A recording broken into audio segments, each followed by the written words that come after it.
Alright, it's time to do some beetle work. So about 2 years ago, I was getting this thing ready to take it down to Georgia, and we had some issues with the brakes. Most of it was on this side. I think I was oozing a little bit of fluid out of that, and brake pads over here were kind of rough. I was also oozing some stuff here.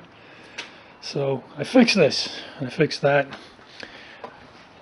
While I was doing it, I bought two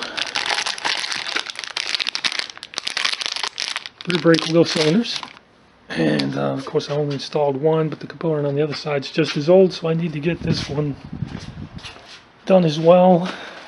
I've also got somewhere in my pile of stuff brake lines, stainless steel brake lines, and I'm going to try and stick those on there as well.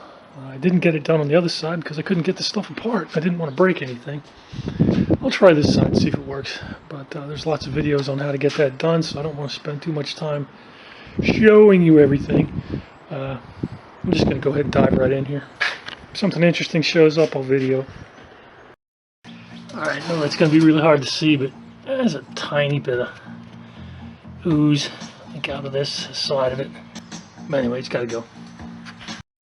Yeah, pretty dry. There's no fluid coming out there. Alright, time to get the drum back on. Well, that's it for today. I haven't bled the brace or anything like that because I still want to take a look at what's going on in the front, see if I'm losing anything up here in this end. That'll do it for now.